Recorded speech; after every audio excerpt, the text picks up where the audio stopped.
Hello, this is Hooked by Happenstance, and I'm Kendra, and it is time for Makes Monday, episode 59, Caprice.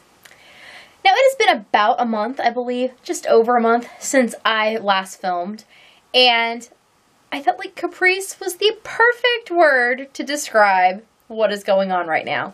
Now, I had planned to, sit down like a civilized person and speak to you, but I have this whole handful of cards of projects to talk about, and I know that they are not all going to be, if I pile them up right next to me, it's just going to be a mess. So I may have to move around a bit, and it's just easier to film that standing up. So here we are.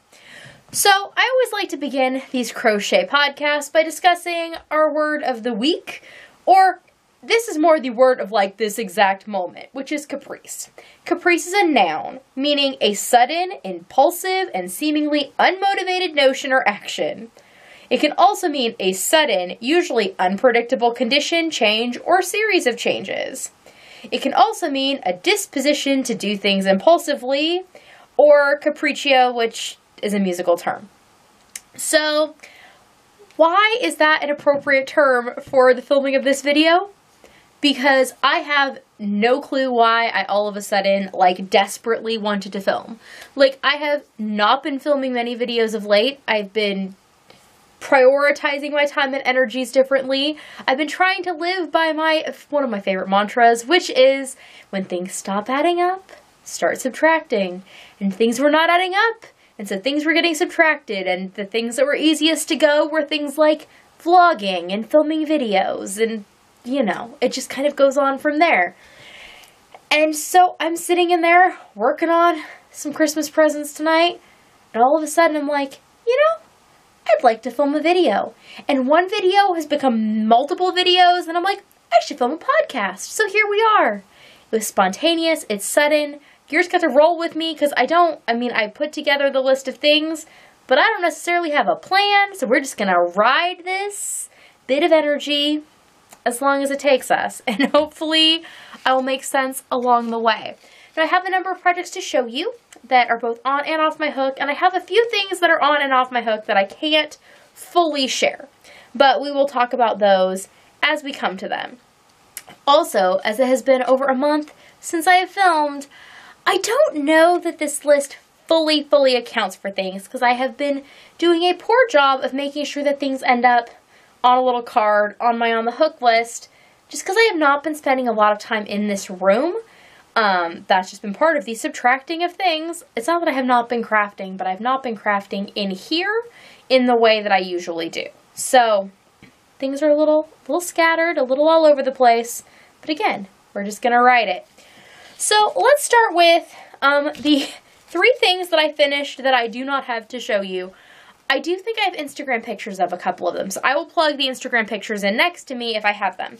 So the first was I made a spiral blanket with banana berry and bright yellow and blue and spring green and turquoise for my brother-in-law's kid for Christmas. Somebody had asked how I do the spiral blankets, because I talked about doing a spiral blanket using the front post for the increase. So the way that I do it, so you work whatever kind of circle makes you happy to start. You work your 8 double crochets into that. Now you're going to work a double crochet and a front post double crochet into each of your 8 stitches. It's going to give you 16 stitches. Now you're going to keep working around and around in this manner, making sure that you put 1 double crochet into every stitch. But when you get to a front post stitch, you're not only going to put a double crochet into it, you're also then going to front post double crochet around that stitch, which means 2 stitches into the one. So that's how you get your increases. And you just go on like that however long you want to go. You can just keep growing, and you don't have to count anything, and you don't have to join, and you don't have to pay attention. You just go around in a circle, and you let the post tell you when to make your increase. And then to finish it off, to make it round, at the end, I make sure that my last stitches end progressively getting smaller. So you go from the double crochet to half double crochet, single crochet, and then slip stitch to end. And then usually to make the edge look nice, I flip it so I'm no longer looking at the right side, I'm looking at the wrong side. and I either single crochet or half double crochet all the way around it. You can do crab stitch or something, but usually I don't feel like these blankets need that. I just feel like they need something that's heading the opposite direction to help everything lay flat. So that is that. Hopefully that's clear as mud.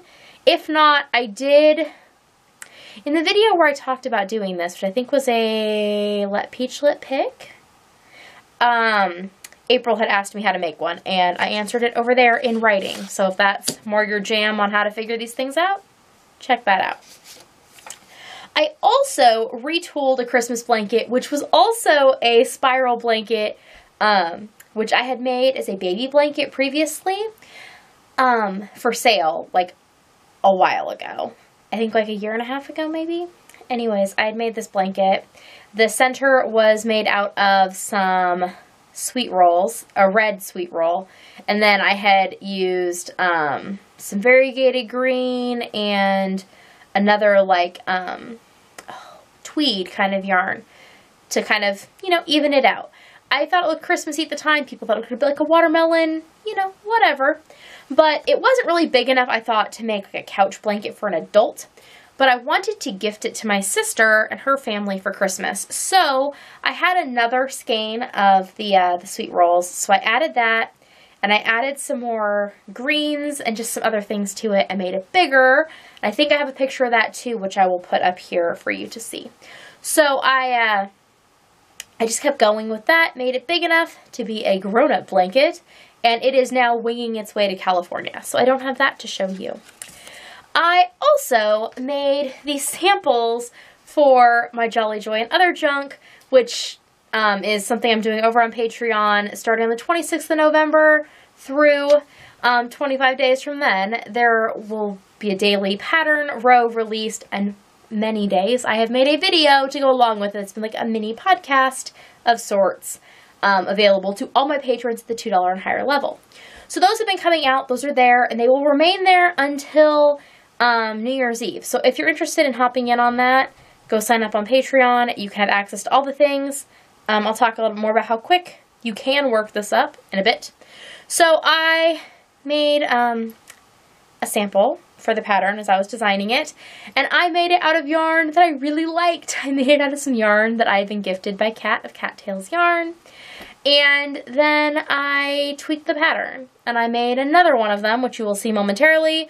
So I then wanted to use the nice yarn to make the nicer version of the shawlette, and so I frogged it. So I made a full thing, and then it is now gone, and it's now been remade into something new.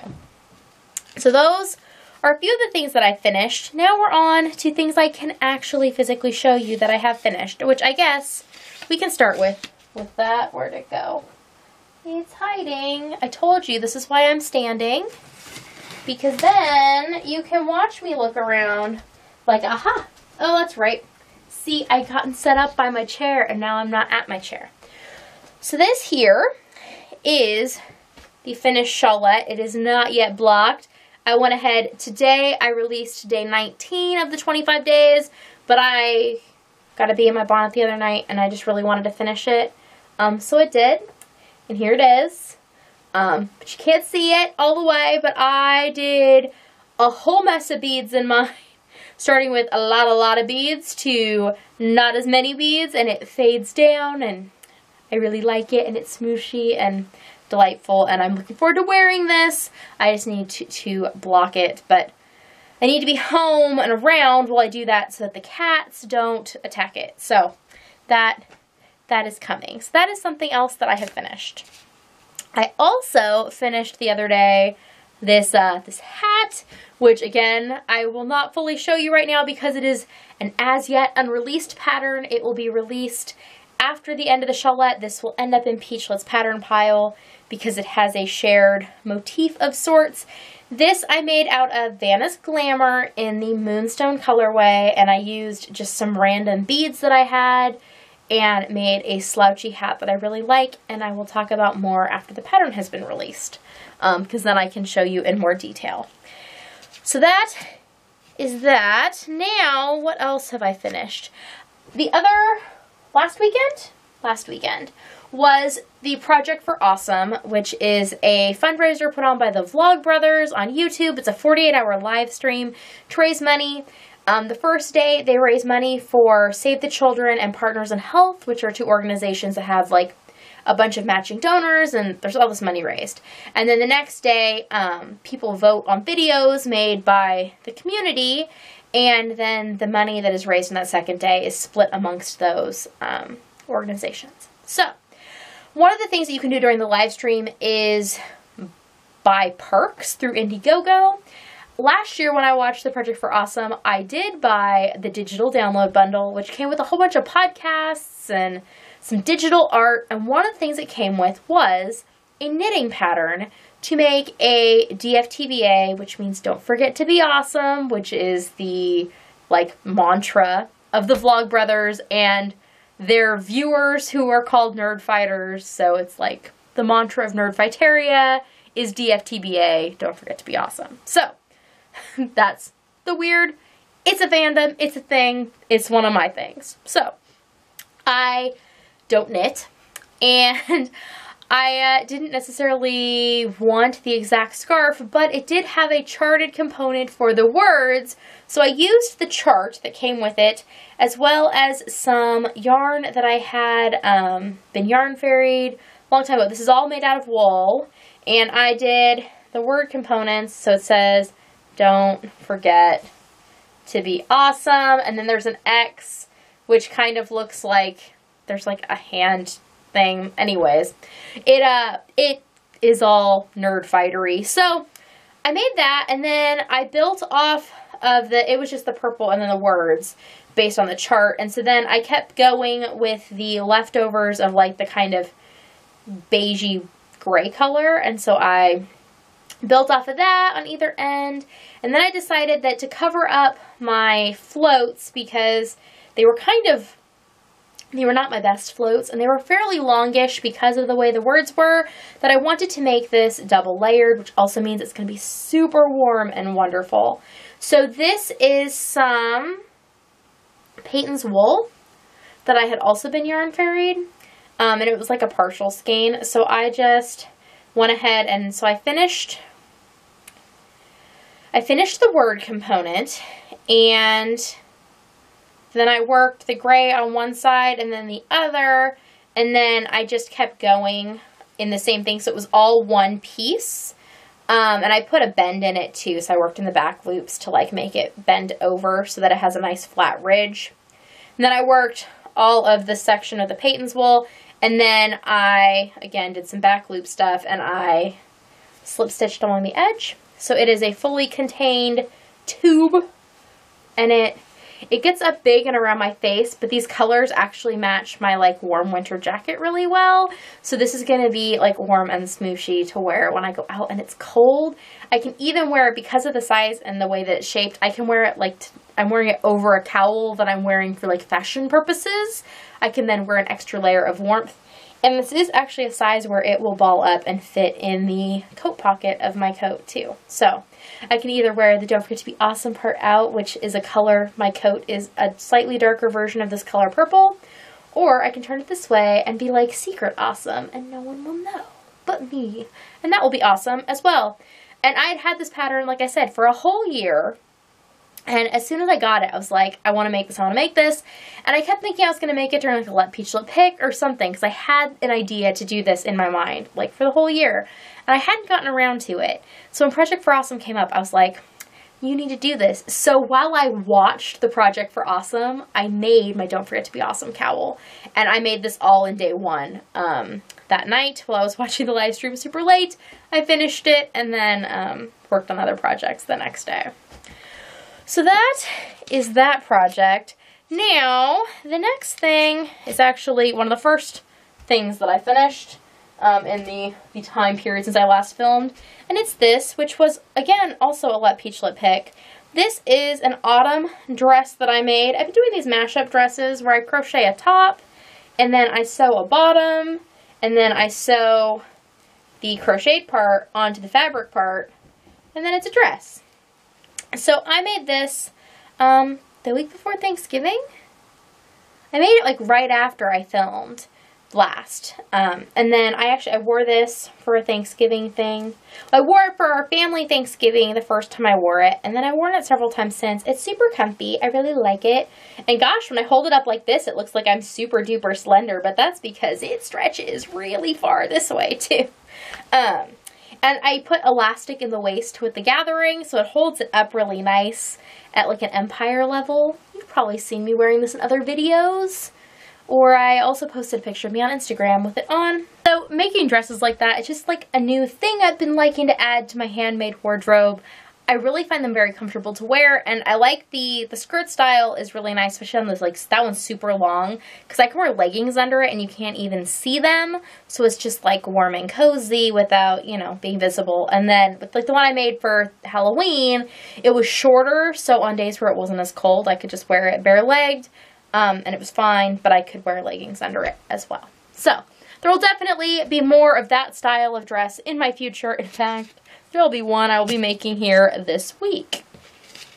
Another thing that I completed is this, which is another sample of that shawlette that I told you I made.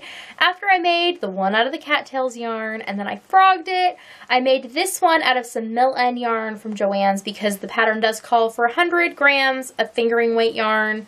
That just kind of makes sure that you have enough. I think the one that I just finished, I had 7 grams of yarn left, so it only took 93 grams. But, you know, you like to be safe, especially when you're, you know, writing patterns. You want a little extra on there. So this is another one, which you'll see me wearing here very shortly because we're rapidly approaching the end, so I can, like, reveal what it looks like. But this is that. Then we are on to... it was very exciting when I finished this project, and I didn't tell anybody when I did it. It just kind of, one night I got a bee in my bonnet, as I do, to do a thing. It was another caprice of mine. I was looking through some unfinished projects, and I pulled out all of the pouches from We Hook Wednesday that I had finished and had not sewn together for numerous reasons, and I sat my butt on the floor, and I listened to an audiobook, and I slip-stitched all of the pockets together. So this is 25 of the pockets. There's actually one more strip which does fit there, which makes it a full 31, so I can have a pocket for every day of the month. This is also exactly 3 feet, so it could hang on a yardstick, which is how I designed it. I do not have it doing that right now because this wall is all corkboard, so it just has a bunch of push pins in along it. And then in the pockets right now, I put, oh, that one's empty. I put balls of yarn to add to my scrap stash blanket. Now, I've kind of tapped out on working on that because I started, it was too many things. So I will catch up with this, and I actually intend to not just do this as like an Advent project, but I like the idea of having this as something I do into the new year, which again, we will talk about as the new year happens. But here they are, and they're so pretty. This makes me feel better about that entire project, which has started to make me not feel good. This ultimately makes me feel good. So that I will count as a win. All right, so I think that is all the things that are done that I remember I finished and could show you. Now, things that are on my hook. In the other room, one thing I can't show you, I am working on a Christmas present for somebody who sometimes watches these videos. I'll take a picture when it is done so you can see it in the next episode. It is also, it's got a design in it. It's like a floor mat, but it's got a picture. And so I have all the balls of yarn in all the places, and I just really didn't think it was a good idea to move it. So those will stay where they are. I started this last night. It is yet another version of that shawlette. I wanted to see what it would be like in a commercial yarn that was not fingering weight. So this is some Lion Brand Shawl in a Cake. This is the Prism color, and it claims it is a number 4. Like, who graded this yarn as a number 4? I assume this means that rather than doing wraps per inch, they picked the amount or like the size based on weight, weight and yardage, because that is another way to figure it out. But seriously, that is not a worsted weight at all. And I was looking at it in Joann's, and I was like, you know, I think this would be, of what Joann's carried, a good substitute in the shawlette. And it totally is. It's beautiful. Here it is. This is through row 14, and I did this all last night. So I think I figured out it was about 6 hours of crocheting. I got through row 14 of the shawlette. So if you are interested in making one of these to gift, it is totally doable in like 2 days of crafting, a weekend. Give yourself a week and you could definitely get it done. So don't be put off by the idea that it's 25 rows. It's very doable. And I dropped all the rest of my cards, so now I have to pick them up. Alright, now we are on to some more Christmas presents for my family. Oop, there's some. What is that? Huh? Why? Why is this just falling out of a project bag? This is not even current. This is like a leftover bit from that mill end shawlette that I showed you. So I'm just going to roll this up real quick so it doesn't get tangled in all the other things. Because again, I am trying to, when I put my hands on something, if I have any ability to like actually see the project all the way through immediately, do that, because then it doesn't become a problem. And you can even put it in, I have a little teacup back here where the tiny, tiny balls of yarn that I will use for something go and hang out in. Alrighty, so my kids, I asked them what they wanted for Christmas. Every year we do something you want, something to need. Something you want, something you need, something to wear, something to listen to, and something to read. And so all of their something to wears I am making. I have already made a shawlette for my daughter that she asked for. I designed that a while ago. I showed it on here. One of my sons asked for a sweater vest. I have not started that yet. My other son asked for a red and gray sweater. So I have this red yarn, and it is, again, something I got in a mill end thing from Joann's. Oh, and my I voted sticker is in my project bag too. This project bag is apparently a mess. I've just been going project to project to project in this particular bag, just living out of it for a while. So that's what happens when you do that. This is some mill end. It is a very vibrant red. I have 2 balls of it, which should be more than enough to make his cardigan at the rate I'm going. When I did start it, though, I did not have any of the locking stitch markers. I always say that, you know, the cobbler's children never have shoes. Well, the stitch marker maker never has stitch markers. So I made these up the other night to go with this. I put some red beads on them, and I picked charms that I had that I bought when I was in high school for making jewelry and just never finished out a couple of projects. What do you know? It's like a thing that I do, start things and not finish them. So I made, one has a strawberry, and they're on these rings with like 2 red beads on each one. And then this one has cherries, and this one says laugh, which seemed appropriate for the kid. And then this one is a bell, like a jingle bell that was in there.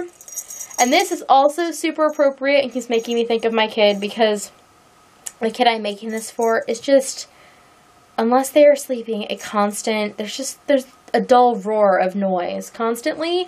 And as I'm working on this sweater, it just constantly makes little noises. It just can't help itself, and it's very appropriate. So it's nice. It means that I'm thinking of him while I'm making his cardigan. And I will just stick that back in here. Oh, I bought buttons for it already. I am using the Reminisce sweater pattern by Heidi May of the Velvet Acorn. One of my favorite go-to cardigan patterns, and since I've already made it before, it is super, super easy for me to, you know, lather, rinse, and repeat the pattern, and I enjoy it, and I know it fits the proportions and everything. It's a paid-for pattern. You can get it on Ravelry. I know some of you already have. So, I bought these buttons from Walmart, which have kind of realistic-looking birds, which are going to be the buttons for that, and I think he's really going to like it, because we have cardinals in our yard right now, and he just generally, like, digs birds. So, those will be fun, and they weren't very expensive, and I think it'll be a fun little addition to that. I just need to finish it. The thing that's making that difficult is I'm not working on it in front of him. So, you know, that cuts down on some of the time that I can put into it. What I am working on in front of him, I actually started tonight. Where is it? This is one of my large drawstring bags. This one is one of the copper ornament bags. There's actually still a couple of these in the shop if you're interested. There's also a slightly smaller size, medium drawstring bag in the same print. But this is a Lion Brand Pound of Love. This is the whole Pound of Love. Fits in this drawstring bag, as well as the sweater that I've started. So I decided, well, Steve had mentioned, I talked about making him, I was like, if I made you a cardigan, would you wear it? He's like, I'd totally wear it. So I was in Joann's yesterday looking at yarn, and I saw that they had Pound of Love in not a babyish color, in like a saturated color. I was like, what? So this is the color Claret, and I'd never seen it before, but I jumped on that so fast, and I bought a Pound of Love. We'll see how far this gets me. I am also making him a Reminisce cardigan, because I think it's a really basic, just a basic kind of V-necky one. I have a gray one that I wear all the time. I think it'll be pretty good, like unisex. And since I know I like it, if it does not look good on him, then I can just take it. Though his bust is substantially smaller than mine, so if it does not fit him or he does not like it, I will give it to somebody else probably. But anyways, I worked on this tonight during the kids' 4-hour dress rehearsal for their dance recital tomorrow. But this is what I got done during that time while wrangling a 5-year-old who was not part of the recital and very, very bored. So, I'm this far. I busted out some of my Progress Pretties on this one. I happen to have on my necklace. Oh, I still have the necklace on. I was wearing this, and it had all its little dangly bits on it. And then I was like, oh no, I brought, all I brought with me was this skein of yarn to start a cardigan. I did not bring stitch markers that were anything I liked. I was like, oh, I'm wearing my Progress Pretties, which happen to have 4 markers, which is exactly what I need for increases. That's why it has 4. Because that way you can do a raglan increase off your necklace. So, I put those on there. I've made good progress. I will probably work on this some more tonight because, well, I'm not working on the one cardigan in front of the kids. I'm not working on this in front of Steve because Steve does not know this is coming. So, we'll see how long it takes me to get that done. If this isn't done for Christmas, well, he will get a, look, this is how much of a sweater I've made you so far. I'll finish it when I finish it. And there's one more project that is actively on my hook. So inside this bag, which somebody had made and gifted to my aunt, who then gifted it to my mom, who then, I guess, gave it to me, whether she knew it or not. This bag has all the yarn and all the stuff to make stockings. So, let's not pull out all the stitches. Okay, that's heavy. So, I am making stockings for our family for Christmas, starting with the kids. The kids I want to get done by Christmas, and then I'll make Steve and mine after, if need be. And so what we did, I had a bunch of woolies that I had in stash that I'd been yarn fairied. I had some of the like cream, natural, the brown, and then like the yellow. And so we were at Joann's one day and everybody picked a color. So we had one pick green, one pick blue, and one pick red. And then I also had one of them pick a random extra color and they picked this navy. So I made everybody's toes their chosen color. And then I'm striping the rest out of the yarn that I have on hand, and I'm kind of going in a little bit of an order. I had them roll a dice, because you know how I like to do that. They rolled the number of times I wrote down all the numbers. I made the numbers match up with stitch patterns, so it would tell me the stitch pattern and then how many rows to do of it based on the rolls, and that way they're kind of similar but different. I'm also then doing the heels in the color that matches the toe, and then I'll do the legs. Steve and I are going to have similar style stockings, however ours are going to be black and grays And then we'll see what else is actually still left. They might have some of the other things mixed in, but I didn't want to commit to that for sure. So I'm using like an actual sock pattern from Run Strong Step Into Crochet. And I just upsized it, both because I'm using worsted weight yarn. I'm using a big hook. This is using an eye hook, which actually isn't big for worsted, but it's big for socks. And I figured out how many stitches around I wanted to work up to, and then proportionally made the foot the appropriate length, and then the leg will be the appropriate length. Now, ordinarily people seem to make stockings where they have like a shorter toe, because then they look more stocking-esque, I guess. But I wanted them to be like proportional. Like if you're a giant, these are what you'd wear on your feet. Plus, then when I stick things in them, I can actually stick them into the feet and have them be fully contained. So that'll be good. I also made sure to choose stitch patterns that you could not very easily see through. That way, if I wanted to store presents in these when they're hanging up in future years, the kids can't see what they're getting before I want them to. So these are work in progress. This is what I worked on day 2 of Project for Awesome, as well as just randomly when we're hanging out as a family, because the kids know they're getting these. They've been watching me work on them. I actually think they thought it was kind of fun to see the process. They're like, hey, you're working on mine now. So I've been bouncing back and forth from stocking to stocking because, again, since I'm using some scraps, I'm trying to distribute them somewhat evenly across all of the stockings so that everybody has some of everything. They'll all kind of look the same, but they'll also all be unique. Hey, kind of like my kids. They all look like siblings, but they're all very unique. So, I'm tired now. That was a lot. I made a lot of things, and now it's piled up around me. I feel like I'm missing stuff, but you know what? It's been a month. It's been a month both of things I've done, and it's been a month. Hopefully, my plan is that it will not be another month till I talk to you again in this format. We'll see. I can't make any promises. Again, leaning into that mantra of when it doesn't add up, start subtracting. Perhaps you might want to lean into that too. This is the time of year where things frequently stop adding up, so you have to pick and choose. There's a link below to subscribe to the channel here at Hooked by Happenstance because, like I said, you never know when these videos are going to come out, so if you subscribe, they will just pop into your feed as I release them. You can also find links to my Patreon if you'd like to support me that way, and my online shop if you'd like to see the project bags, progress pretties, and other things that I have up for sale over there. There will probably be something coming out the week of Christmas for my birthday, which is December 25th. I'll probably be doing a birthday special of some sort again, something extra cool for a lower price. That way I get to make a fun present for you for my birthday, which is fun for me. Alrighty, I will see you all next time. Bye!